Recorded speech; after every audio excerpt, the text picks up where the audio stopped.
Got a mouthful for you this morning, guys.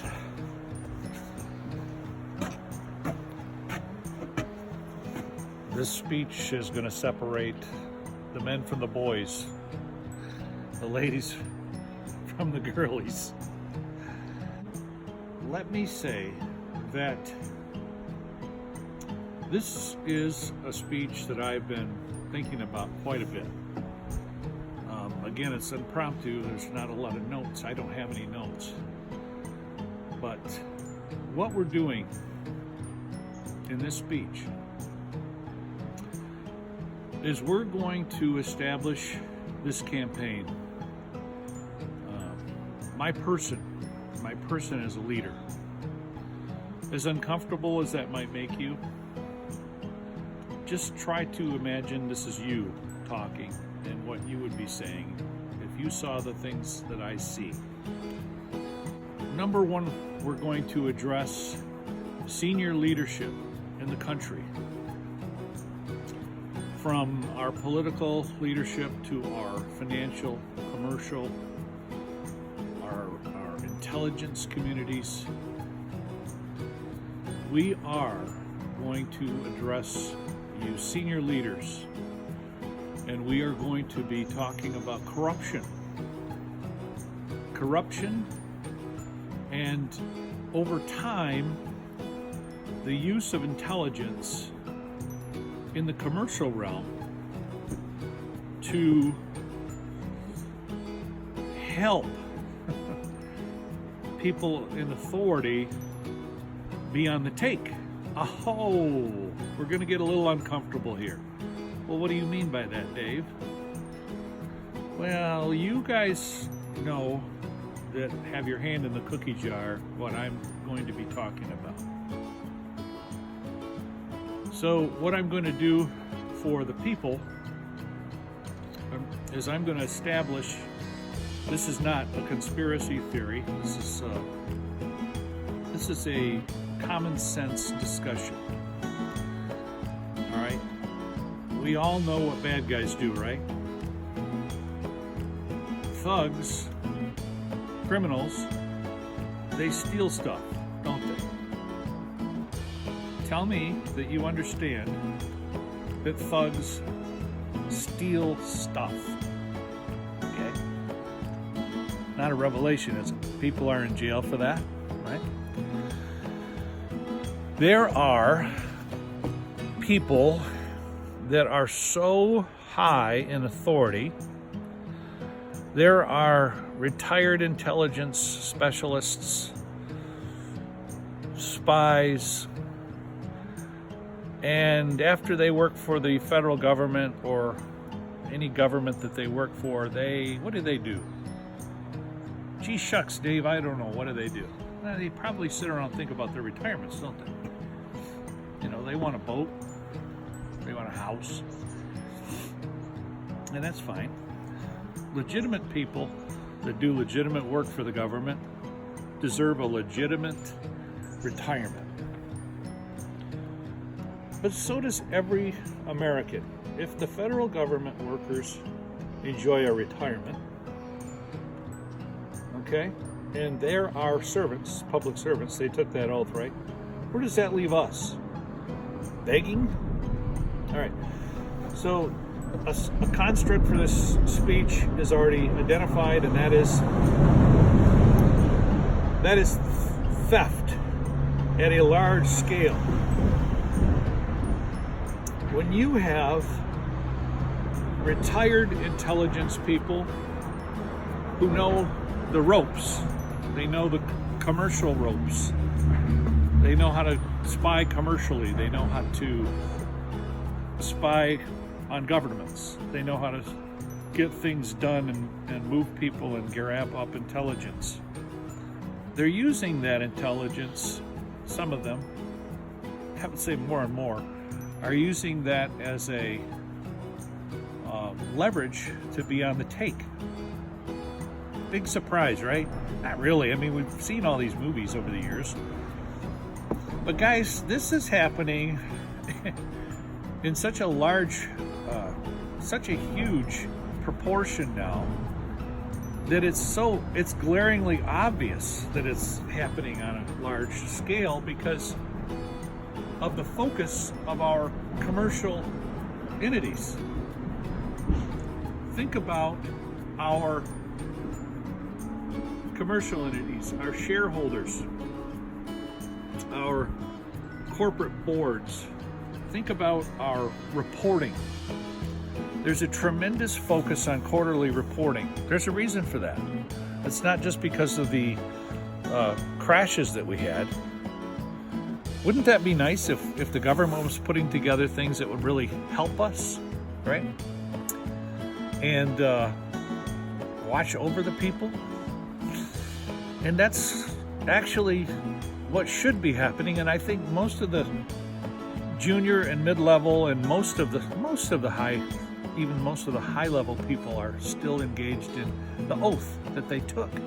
But there's a tremendous amount of people who are thinking to themselves, that's not enough. And so they use their political advantage, their commercial advantage, their knowledge advantage to lever more money. They have used their skills to make laws. They have used their intelligence to move decisions of companies and boards and investments. And it's never been more obvious than it is today when we have open reports of stock. It's fraud when you have a certain amount of people who have better machines and they can make decisions on the stock market faster than others. That's just fraud. It's wrong, okay? To support that, you have brokers like the Motley Fool, so many others who are openly advertising that's, hey, you don't want to be left behind. You guys have seen the videos, and I've talked about it before. But here's what we're going to do. We're going to talk about. I'm going to show you this. By the way, this is the Cut River Bridge, and forgive me, but for not introducing this, if you didn't know, this is the Cut River Bridge, and it's about a half an hour to the west of St. Ignace, Michigan. It's one of the most gorgeous structures. Look at this.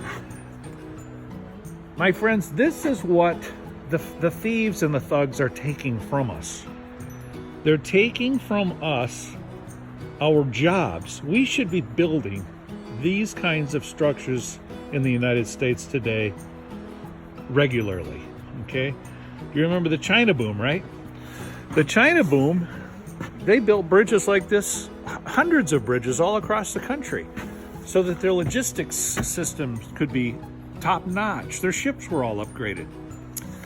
We helped China, our investors helped China to have a boom. And boy, did they have an economic boom.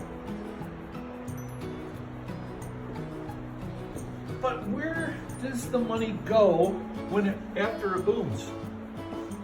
How is it that it doesn't stick with the majority of the people? Well, I'll tell you how, and I think you already know how. Because we have lawmakers and we have financial instruments and finance people, and we have lobbyist groups, and we have people who are in the know, have a lot of intelligence crafting mechanisms to get richer at our expense. So there's that beautiful structure, but there it isn't. We're not building this anymore. We're not doing it. So I wanted you to connect these dots, because look at every weld there.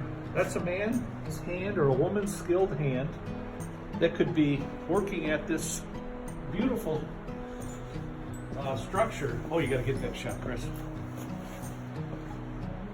And crafting these incredible bridges and working on infrastructure for the United States.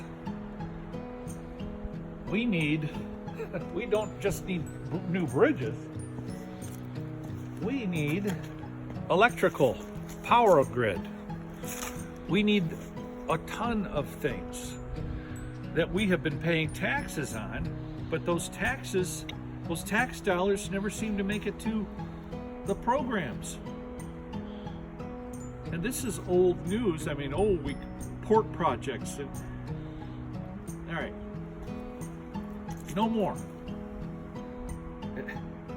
No more. We're not doing this anymore. This campaign, and I initially was going to run for governor of Michigan if our public persona picks up and we start to make some waves, right? Some peaceful waves, and we get people behind us. I was looking at running for governor if I could get the nomination, and I still will. But I'm going to tell you right now, I hinted in the President's USA or the POTUS video, I hinted that I would run for president. I'm just going to tell you, I'm going to run for president in 2004. Because you guys know we can do better than this nonsense. Biden, God bless him. You know, he's a public servant. I'm not going to badmouth Biden. I will badmouth Trump. And the reason I'll do that because I am tired of known New York thugs taking advantage of an office.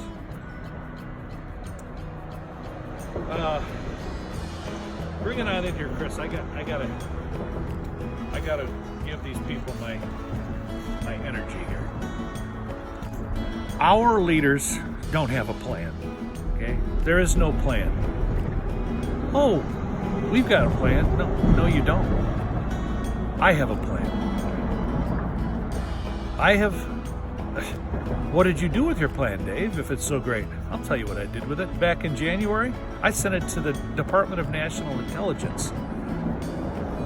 And I outlined a strategy for our safety in regards to intelligence and its use. Okay? So I asked for the president to look at that. And I volunteered, like a lot of people did, to use their heart and their mind to help this man. But what we have seen instead is a series of events that have been a mirror image of any written publication on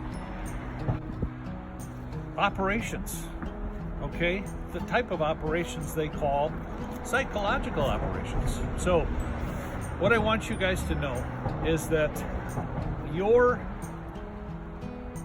leadership is on alert. I'm putting you on alert. My name is Dave Campbell. I represent the consenting governed. I represent the consenting governed, okay? That is the superpower that built this country. You're looking in the face of a superpower, all right? It's not just me. Superpower is coming to lead. The supers are here. We have a plan. We have the cash initiative. We have the Mike model. And we have the regeneration model. Those three spearheads are the direction of knowledge and its utilization. And the end game is lifting up the people. And it's given the people a form and project direction, projects that are going to build this country up. And that is all I have for you. And I'm just going to ask you to join us.